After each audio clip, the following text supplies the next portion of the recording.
Our next guest is one of Mexico's many wonderful gifts to their friends up north. You know her from Baby Driver, Hobbs and Shaw, and starting Friday, the new Netflix movie, I Care a Lot. Please welcome Eiza Gonzalez. Welcome,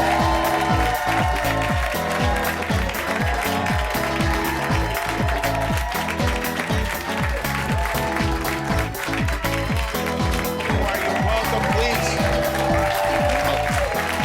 Thanks for coming in. Thank you for having me. I've officially seen you more than I've seen my own family in this pandemic. Is that true? You were the last person I saw right before the shutdown of the pandemic. Really? Yeah, so I've seen you more than I've seen my entire family. Well, no, your mom was here with you the last time you were here, which was in the middle of March, as you said, right before the pandemic. She was visiting from Mexico City, right? Yeah. Did she get back home or did she get stuck here at the time? No, she got stuck here. She got for stuck. 7 months.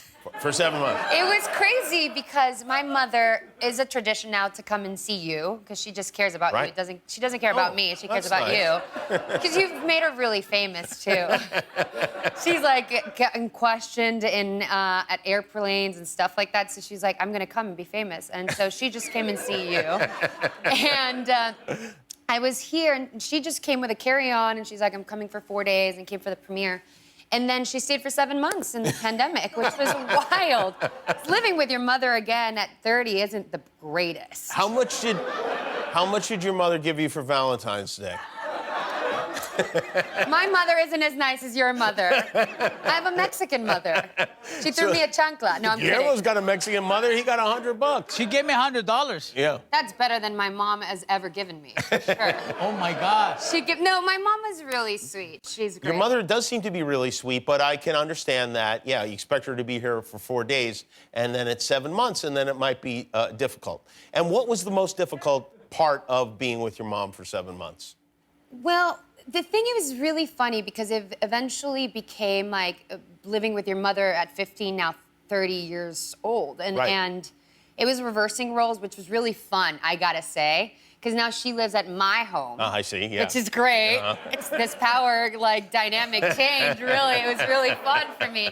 Because she'd be like, I'm gonna go. I'm like, you cannot leave this home.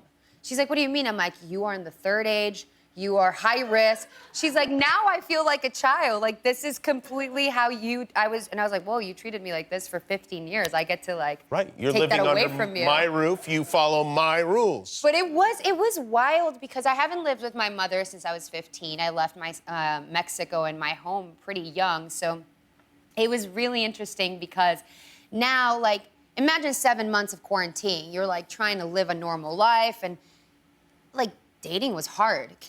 I had to sneak out of my, like, house, my own house, to see someone I liked. Why did you have to sneak? Because your mom didn't want you going out? Because then she'd be like, who you with? Right, yeah. And right. are they being COVID safe? Right. It's all these new questions. I'm like, yes, Mom. I can do whatever I want. This is my house. It was complicated. So mom's back home now in Mexico? She is back home. She was over it. She was over being a child with me. I see. But I really abused it, which was fun, and she was okay with it. I think she deserved it. And she's back home, which is sad, but, you know, I'm happy that she's safe. COVID safe. It's been really good, and I honestly enjoy being with my mother for such a long time. Now, COVID safe, yes. Safe, I'm not sure about because you posted this video to Instagram. Let's roll that video now. Oh, my. You on a bike. Someone is filming you on the bike. You are posing on the bicycle. And then you're off the bicycle. All of a sudden, you are now not on the bicycle anymore. Why was that happening in the first place? Well, let me explain myself. Okay. So basically, this is a perfect display of how basic I can be. And I think that was, it was important to put it on screen because I was just enjoying a nice little bike ride. And I swear I know how to ride a bike. I promise. I've done this before. I do harder things at life, you know, like driving. A car, yeah. A car, Yeah. a real car. Yeah. Even though that doesn't seem like I can do it really well, I was just enjoying my afternoon with my best friend Dave, and he was like, oh, she looks like she's having a good time, so I started taking a video. And then you can see that I realize I'm getting, like, someone's taking a video of me, so I want to feel myself.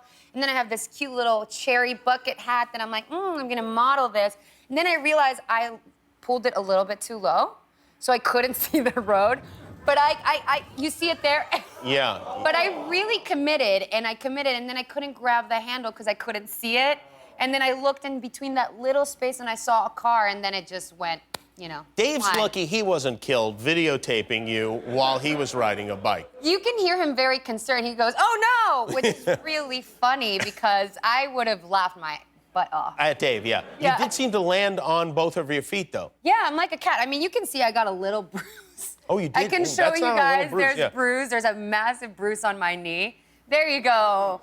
Yeah. Don't ride a bike and take videos of yourself for Instagram, and it's not worth it. Don't ever exercise, really, is the message that I try to Truly, tell people. that really helps too. You are in this movie. I saw the movie today. It was a lot of fun to watch. But what I was surprised to learn is that it's based on a true story because the subject matter is this couple, these women, and one of them especially is swindling old people out of their money. Yeah, my wife. Yes, your Who wife. you're gonna be with tomorrow, which I'm really excited. Well, we'll be talking. Yeah. Yes. Yeah. Not physically, not be with my wife, please. But this is something that goes on. Yeah. And can we say the other part of it or no? I think it's important. I think this is a movie that brings awareness to a conversation that I think it's trending right now because of the Britney documentary, but conservatorship and how we manage It's elderly mostly old care. people who are yeah, and conservative how the system is kind of built in a certain way that if you find the loopholes, you are not technically breaking the law, but you're getting away with breaking the system. And it's really dark. It's a dark satire. But it's ultimately bringing this subject matter up to awareness to people that I don't think is a very constant conversation in a really fun way because the conversation is already dark itself. So you're saying if people watch this, they'll learn how to swindle Break the the old system. people too. Oh, right. sure. Oh, yeah, right. That as well. I mean, I guess. I mean, and that's so funny because there's this really funny line about like how we treat older people with certain respect just because they're older. And this movie just deals with the characters and anti-heroes in such a smart way that we don't have to root for people because they're old or this or that. We're all inherently bad. And I love that it engages with people of like, you're inherently bad. And if you accept it, it starts with that line. It says, look at you sitting there thinking you're a good person. You're not. And I think that's ultimately how we conduct society. And more than ever, we're like, yeah, this is who we are. Do you think we're inherently bad? I do. I just think we like to believe we're not, you know? It's better if we just accept it. We're inherently bad and good, and we're no heroes, and that's okay. I got you. All right. All right. I was going to say it's a very cynical way to look at life, but it's, the way to look at it. The movie's called I Care a Lot. It premieres Friday on Netflix. Isa Gonzalez, thank you for being here with us. We'll be back with Florida Georgia Line. Thanks for watching. If you liked that video, click the subscribe button. And if you didn't like it, well, you hurt my feelings.